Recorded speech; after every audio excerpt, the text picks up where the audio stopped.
Bienvenidos. Uruguay ha calificado este miércoles de tropiezo la decisión del Parlamento Europeo de remitir el acuerdo con el Mercosur a la justicia comunitaria para su revisión legal y ha asegurado que el gobierno uruguayo mantendrá con mucha fuerza su proceso de ratificación. El ministro de Relaciones Exteriores ha subrayado que el Ejecutivo continuará los trámites internos con el objetivo de ser el primer país en ratificar el documento. Por su parte, las organizaciones agrarias europeas han celebrado la paralización.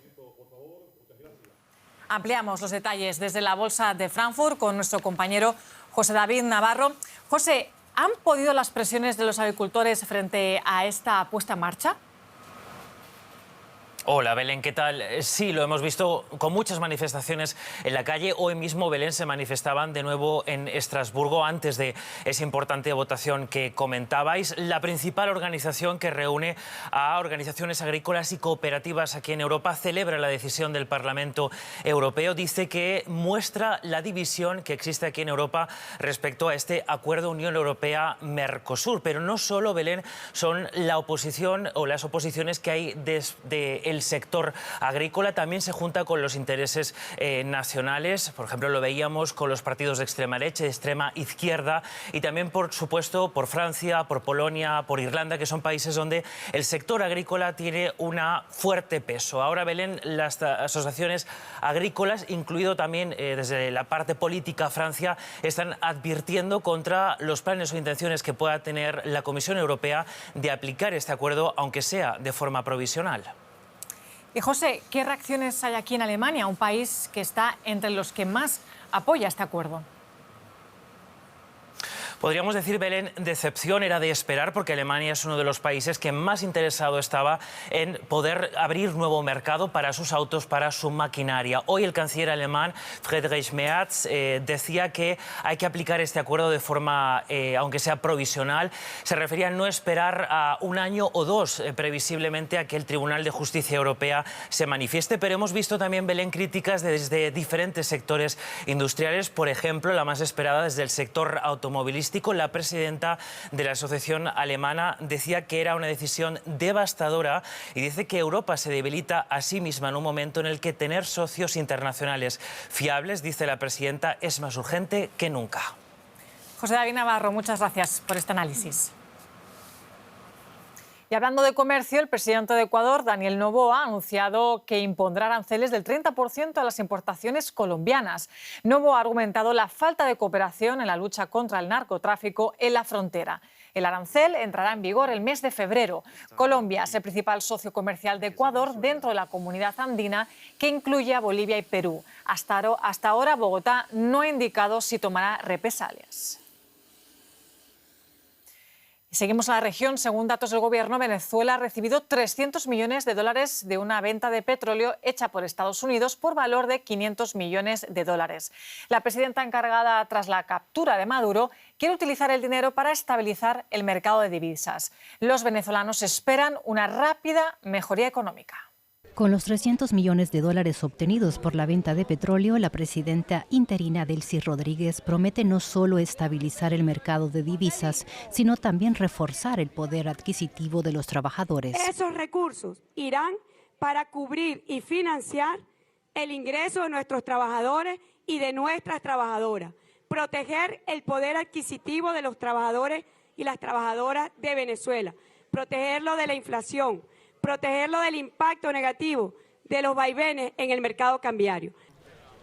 El bolívar venezolano prácticamente no tiene valor. Para combatir la hiperinflación, el presidente Maduro convirtió al dólar en la moneda nacional de facto, pero las sanciones dificultan la entrada de divisas. La gente en Caracas espera que los nuevos negocios petroleros con Estados Unidos traigan pronto una vida mejor. Yo trabajé durante 12 años en ministerio y tuve que salirme porque la situación era fuerte. No me alcanzaba para los pasajes de mi chamo y actualmente estoy aquí y aquí lo que queremos es trabajar y que esto mejore, que los cambios que sean para bien, para la economía del pueblo, para así surgir. Bueno, el tema económico. Porque de verdad que si uno trabaja no come, pero el tema económico preocupante, pues.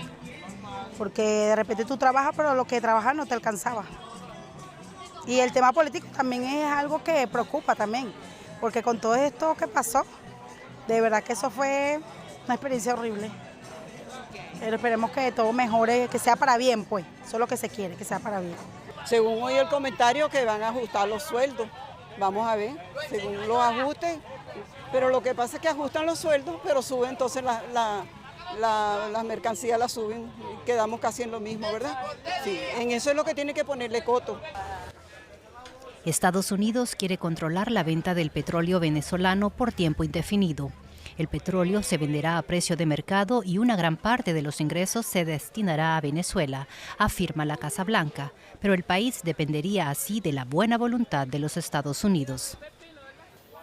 Y justo en Estados Unidos, allí la Corte Suprema inició hoy los argumentos orales sobre la legitimidad del despido de la gobernadora de la Reserva Federal, Lisa Cook, por parte del presidente Donald Trump. Trump intentó despedir a Cook en agosto por aparentes discrepancias en las solicitudes de hipotecas que, según los funcionarios de Trump, son evidencia de fraude, si bien Cook permanece hasta la fecha en el cargo. Ahora la Corte deberá decidir si el presidente tiene poderes para materializar tal despido. Durante esta primera vista, el Supremo se mostró escéptico ante los argumentos de la administración Trump, lo cual apunta a un posible giro en la posición de la Corte de mayoría conservadora.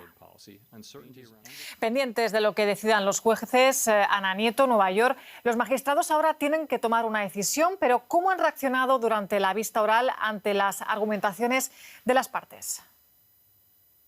Tú lo has dicho, Belén, con mucho escepticismo, incluso por una corte que tiene una mayoría conservadora y que ha mostrado dudas sobre la legalidad de permitir a Trump la posibilidad de destituir a Lisa Cook como gobernadora de la Fed inmediatamente.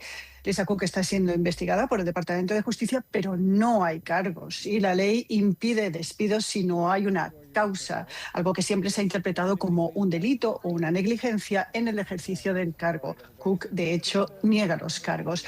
Uno de los magistrados más conservadores, Brett Kavanaugh, ha comentado hoy que este caso bajaría muchísimo los estándares para justificar una destitución y se debilitaría muchísimo la independencia de la Reserva Federal si no se destroza. Ha dicho.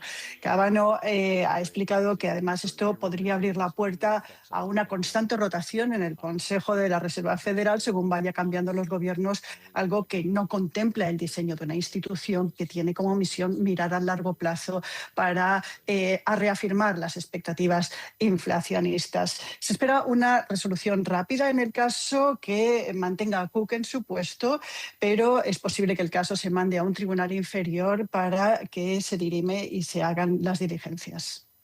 Y Ana, la independencia política crítica para la FED está en juego con este caso y el abierto a Powell. ¿Hasta qué punto complican el reemplazo del actual presidente el próximo mes de mayo? Sí, Jay Powell ha estado hoy en la vista. También ha estado Ben Bernanke, es presidente de la FED y firmante de una carta de apoyo a Powell tras la reciente apertura de diligencias criminales contra él por los sobrecostos de las obras en las oficinas de la FED. Powell ha dicho que esta causa criminal es una presión a él para rebajar las tasas de interés. Todo ello, además de los insultos, se une a la demanda de lealtad que Trump impone a su alrededor, algo que complica la presunción de independencia de su candidato para un cargo que Powell va a dejar en mayo por el Estatuto de la Reserva Federal. Trump ha eliminado ya de la candidatura a su muy cercano asesor económico Kevin Hassel, pero estas dudas persisten y, de hecho, 2 senadores republicanos han dicho que no votarán a ningún candidato si no se cierran las diligencias ya abiertas sobre el presidente Powell. Sus votos son cruciales para que avance la nominación. En juego está la independencia de la Fed, las expectativas de inflación de la primera economía del mundo y el del sistema financiero global. Ana, los magistrados decidirán. Muchas gracias por este análisis y seguiremos contándolo.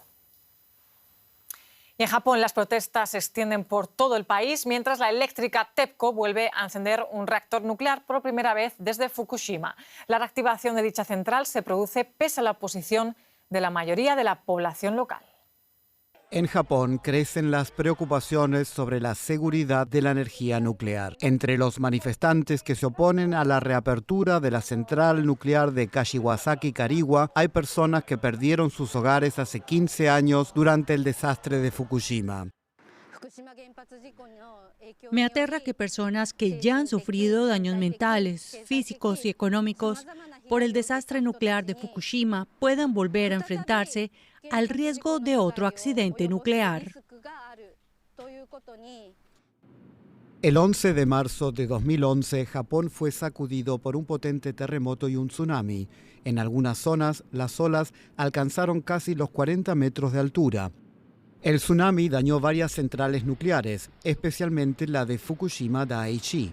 Fallaron los sistemas de refrigeración, lo que provocó la fusión de 3 reactores, algo que el operador TEPCO solo reconoció más tarde. Unas 160.000 personas se vieron obligadas a evacuar la zona. En 2019, exdirectivos de TEPCO fueron absueltos en un juicio penal. Sin embargo, 3 años después, un tribunal civil dictaminó que los altos ejecutivos tenían responsabilidad en el siniestro. Tras el desastre, todos los reactores nucleares de Japón fueron desconectados y las normas de seguridad se endurecieron.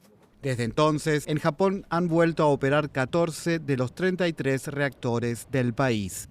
TEPCO se ha centrado en estabilizar la dañada planta de Fukushima Daiichi, donde desde 2023 se ha vertido al océano agua tratada, pero aún contaminada, una medida que ha suscitado críticas dentro y fuera del país. La central nuclear de Kashiwazaki-Kariwa, situada a unos 220 kilómetros al noroeste de Tokio, también es operada por TEPCO. Sus reactores fueron cerrados en 2007 tras un terremoto. Hoy, la planta está protegida por una barrera anti-tsunami de 15 metros de altura.